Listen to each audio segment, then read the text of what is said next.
punong-puno ng kalambutan, buhay nga, pero araw-araw ay malungkot.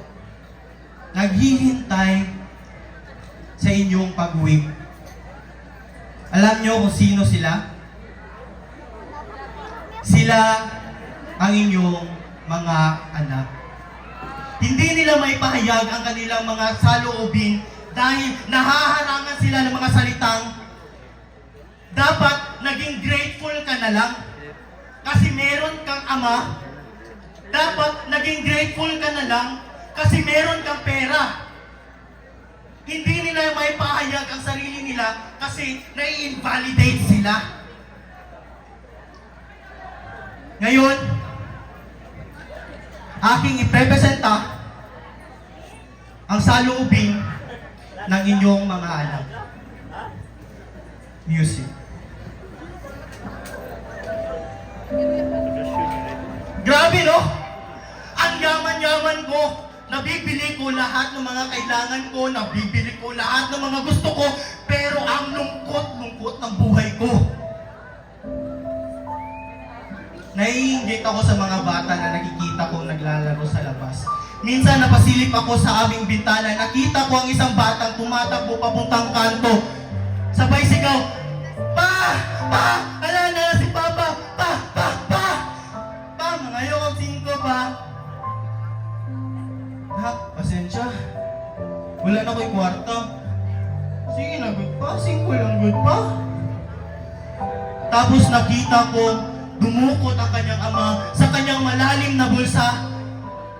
At sa pagbuka ng kamay niya, kitang-kita ko ang mga barya. Tigpipiso, binilang niya ito hanggang umabot ng 5. Nakita ko ang tuwa sa mga mata ng bata. Habang kinakain niya ang napakatamis na maruya. Ako, pinagbibake ako ng mami ko ng cookies. Napakatamis, pero nung nakita ko ang bata, tila ba'y nag-iibad ang lasa. Sa tuwing nasa paaralan ako, lumalakad ako, tinitingnan ako ng mga tao na parang punong-puno ng respeto dahil sa pangalan ng ama ko. Respeto? Respeto ba? Pero bakit sila'y nakayuko? Respeto ba ito o takot dahil sa pangalan ng ama ko? Kaya galit na galit ako sa ama ko! Dahil sa kanya, hindi ako makahanap ng tunay na kaibigan o kaibigan, kaya nagkulong ako sa kwarto ko. Pero lingid sa kaalaman ng ating bida na habang sinasabi niya ang kanyang mga salita, ay nakikinig ang papa niya, kakapasok lang sa pintuan nila.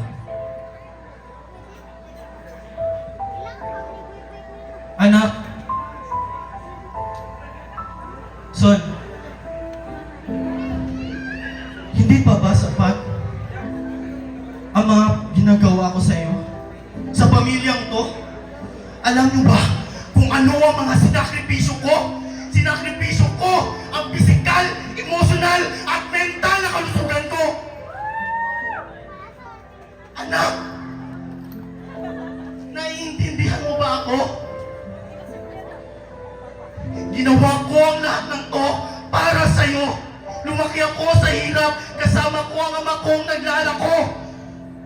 Ayaw kong maranasan mo ang hirap na naranasan ko. Putang ina, anak! Naiintindihan mo ba ako? Putang ina mo rin! Kasama mo si Lolo na naglalako? Ano ba ang gustong ipahiwatig mo? Na ayaw kong maranasan ang hirap na naranasan mo? O ayaw kong maranasan ang naranasan mo kasama ka mo? Oo, naghihirap kayo pero magkasama kayo sa hirap at ginawa. Ako, masagana pero nag-iisa. Naiintindihan mo ba ako, ma? Oo, dinig na dinig mo ako, alam ko. Sumisigaw na ako. Dinig na dinig mo ako pero hindi mo na ako naiintindihan kasi hindi mo ako pinapakinggan. Alam mo ba? Na sa tuwing sa aking kaarawan wala ka. Nasaan ka? Nasa kaarawan ng bawat politikong iyong kilala.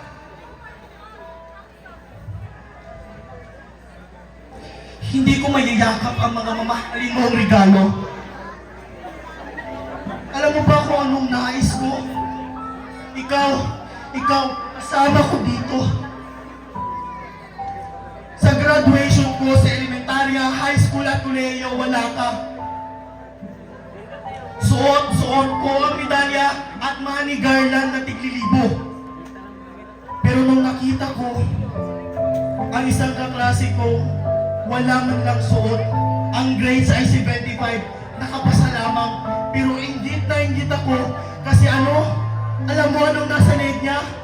Kamay ng ama niya, akbay na akbay siya, sinasabi, anak, proud si Papa. Pero nasan ka? Nandito ka sana, nandito si Mama, kinukunan tayo ng litrato, masayang masaya. Pero wala ka. Nasaan ka? Nasa graduation ng mga sundalo. Nasaan ka?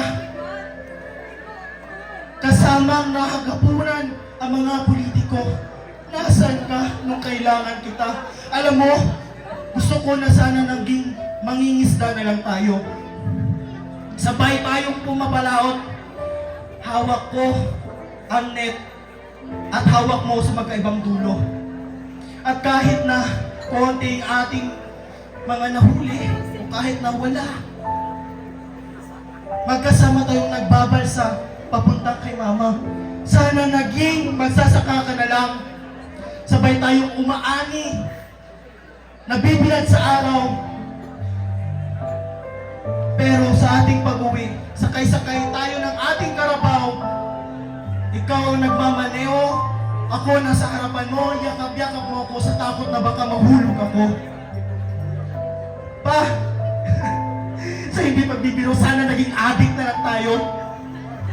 Sabay tayong humihit-hit. At least man lang, di ba, may banding tayo? Pa, naiintindihan mo ba ako? Isa lang naman ang nais ko. Kung kaya mong isakripisyo kami para sa trabaho mo, kaya mo pang isakripisyo ang trabaho mo para sa amin.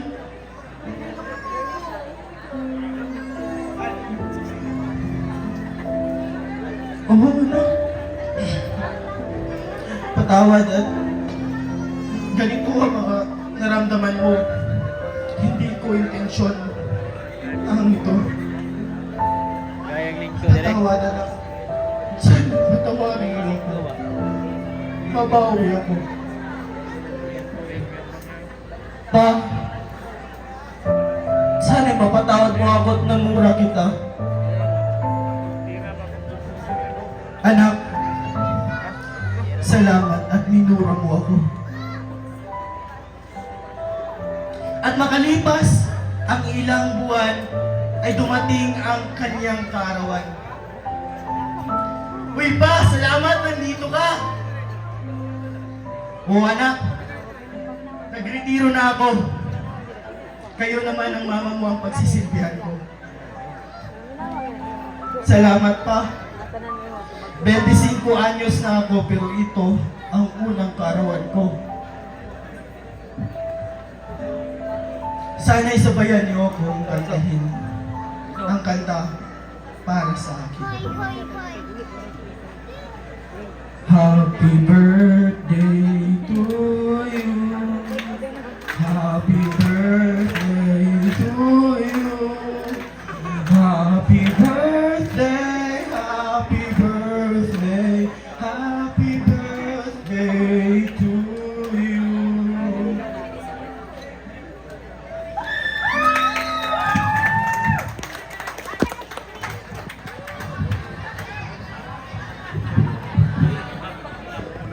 Ayan, maraming salamat Mr. Carson V. Ulasiman sa iyong heart-touching na performance.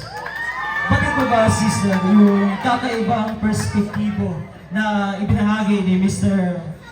Ulasiman sa